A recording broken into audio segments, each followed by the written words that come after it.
2020 मध्ये महाविकास आघाडीची सत्ता असताना भीमा कोरेगाव या ठिकाणी एक दंगल घडली आणि या दंगलीचा पडसाद जे आहे ते आता उमटताना पाहायला मिळत आहेत.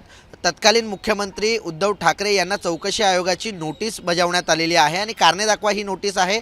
2 डिसेंबरला त्यांनी स्वतः हजर व्हावं किंवा प्रतिनिधीला पाठवून द्यावं अशा प्रकारे कडक सूचना जी आहे ती या नोटीसमध्ये करण्यात आलेली आहे. आपल्यासोबत शिवसेना उद्धव बाळासाहेब ठाकरे पक्षाचे आमदार महेशजी सावंत आहेत. सर, कसं पाहता एकंदरीत या नोटीसकडे? उद्धव ठाकरे यांनी शरद पवार यांनी उद्धव ठाकरेंना लिहिलेलं जे पत्र आहे ते चौकशी आयोगाकडे सादर न केल्यामुळे ही नोटीस बजावण्यात आलेली आहे. त्यामुळे पुढची भूमिका काय असणार आहे? बघा, आज ह्या अगोदर कधी मुंबईमध्ये किंवा महाराष्ट्रामध्ये दंगल घडलीच नाही का? दंगल भरपूर घडलेले आहेत. इवन कितीतरी मोठे हत्याकांड झाले, सगळं झालं. तर त्या संदर्भात ती घटना घडली त्यावेळी पिरियडसुद्धा असा होता, कोविडचा पिरियड होता त्या दरम्यान. तर त्या दरम्यान जी काय पहिली सुरुवातीला प्रयत्न होता की दंगल आटोक्यात आणायची, ती आटोक्यात आणण्याचा प्रयत्न करण्यात आलेला होता. आता तो पत्र शरद पवार साहेबांनी दिलेला, ती त्या संदर्भात नंतर भिडे गुरुजी आणि असा तो वाद होता. आता एवढा का माझ्या लक्षात नाही, परंतु तो त्या दरम्यान भिडे गुरुजींवरती छत्रछाया कोणाची होती, त्या काळातसुद्धा केंद्रात सत्ता कोणाची होती, त्यामुळे भिडे गुरुजींनी जो काय वक्तव्य केलं त्याच्यानंतर दंगल उसळली होती.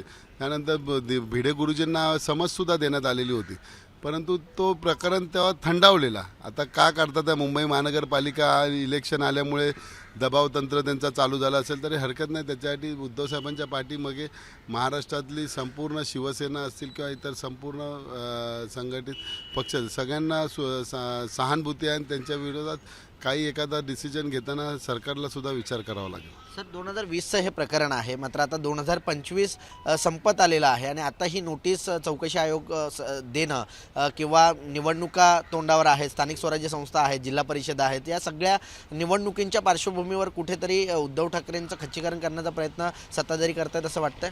सत्ताधारींनी खूप खच्चीकरण केलं आतापर्यंत. तू बघता, आमदार फोडले, हे केलं ते केलं, मग खच्चीकरणाचे प्रयास त्यांचे सुरूच आहे. परंतु तरीसुद्धा शिवसेना काही हटत नाही हे त्यांनी बघितलं आहे. एवढा खच्चीकरण करूनसुद्धा शिवसेना आहे त्या जोमात आहे, सगळ्यात आहे. म्हणून हा थोडा दबावतंत्र असेल, बाकी काही नाही. यातून काही निष्पन्न होणार नाही. सर, उद्या एक मोठा मोर्चा जो आहे तो एकत्रित ठाकरे बंधूंचा निघणार आहे. राज ठाकरे यांनी तर सांगितलेलंच आहे की मी ट्रेनने प्रवास करत या मोर्चामध्ये सहभागी होणार आहे. उद्धव ठाकरेंचं काही ठरलंय? नाही, उद्धव साहेबांचं काही ठरलं नाही, परंतु आम्ही स्वतः काल आम्ही मिटिंग घेतलेली. आम्ही सुद्धा ट्रेन आणि मेट्रोनीच जाणार आहोत, कारण एक आमची ताकद, मुंबईकरांची ताकद. आणि खरोखर त्याविषयी उद्धव साहेबांनी, आदित्य साहेबांनी प्रेझेंटेशन दिल्यानंतर तुम्हाला समजलं असेल की वळलीसारख्या विभागामध्ये जर एवढ्या हेराफेरी करत असतील तर संपूर्ण महाराष्ट्रामध्ये काही करू शकतात. जर आता ह्याची तर चौकशी मोठी, ही तर मोठा आघात आहे. लोकशाहीचा खून करणे सुद्धाच मोठा आघात आहे. कसं झाला तर त्यांच्यावरती पहिले खटले भरा ना. एका खोलीमध्ये जर 4x7च्या खोलीमध्ये 40 जण दाखवतात आहे, हा मोठा फ्रॉड नाही का? त्याच्यावरती पहिला चौकशी नेमा, कारण हा लोकशाहीचा खून आहे. सर, काँग्रेस सातत्याने राज ठाकरे यांच्या विरोधात बोलताना पाहायला मिळत आहे. उद्याच्या मोर्चामध्ये महाविकास आघाडी आणि मनसे एकत्र आलेली दिसेल, कारण राष्ट्रवादी शरदचंद्र पवार पक्षातील काही नेत्यांनी सुद्धा राज ठाकरेंना पाठिंबा दिलेला, यापूर्वी देखील आंदोलनांमध्ये सहभागी झालेले पाहायला मिळाले होते. उद्याच्या मोर्चामध्ये काँग्रेस देखील एकवटलेली पाहायला मिळेल. बघा, आम्ही सगळ्यांना आवाहन केलेलं आहे. सगळ्या पक्षाचे नेते तिथे त्या कॉन्फरन्सला किंवा सगळ्यावेळी हजर होते, त्यामुळे त्यांचे कार्यकर्ते उद्याच्या मोर्चामध्ये सहभागी होतील असा ठाम विश्वास आहे. सर, मराठी आणि अमराठी असा वाद मागील अनेक दिवसांपासून मुंबईमध्ये रंगताना पाहायला मिळतोय.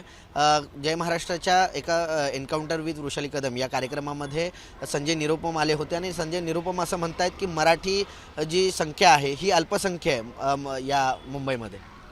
बघा, बोलणाऱ्याचं तोंड, गांधीजींनी सांगितलं, बोलणाऱ्याचं तोंड ठरू शकत नाही. ते वेड्यासारखे बडबड, यांना कुठेतरी स्वतःचा एक अस्तित्व निर्माण काय, पण ते वेड्यांच्या जत्रेमध्ये जाण्याची पद्धत आहे. संजय निरुपमची काय अवकाश होती ती सगळ्यांना माहिती आहे. कोणामुळे तो खासदार झाले हे त्याला स्वतःला विचारा त्यांना, की बाबा मी खासदार कोणामुळे झाला, का नाही त्याच्यानंतर खासदार झाले, एकदा तरी खासदार झाले का? म्हणजे त्यांना सांगा, तुम्हाला जे काय दिलं आहे ना हे शिवसेनेने दिलेलं आहे. ह्या मुंबईमध्ये नावारूपाला तुम्हाला आणलं आहे कोणी, तेव्हा शिवसेना प्रमुखांचे पाया पडत होते आणि आता वेगवेगळे वक्तव्य करतात आहे. त्यांना वाटते की आम्हाला शेवट पण नंतर दिवस खराब आल्यानंतर परत येतील पाया पडायला ते. आणि तुम्हाला सांगतो यांना काय UP वाले म्हणतात. आजसुद्धा माझ्या शाखेत जवळजवळ 100-200 फेरीवाले आलेले. त्यांचा प्रश्न मी सॉल्व करतो आहे. आज तो एक म्हणजे आम्ही त्यांना तेच म्हटलं, बाबा काम करायला शिवसेना नेहमी अग्रेसर आहे. तिथे जाती माती कधी बघत नाही. जो येईल त्याचं काम करणे हा आम्हाला धर्म शिकवला आहे. त्यामुळे आम्ही जातीबातीमध्ये कधी जात नाही. कोणी जातीचा धर्माचा आला तरी त्याचं काम करून देणे हे आम्हाला बाळासाहेबांनी शिकवलं आहे.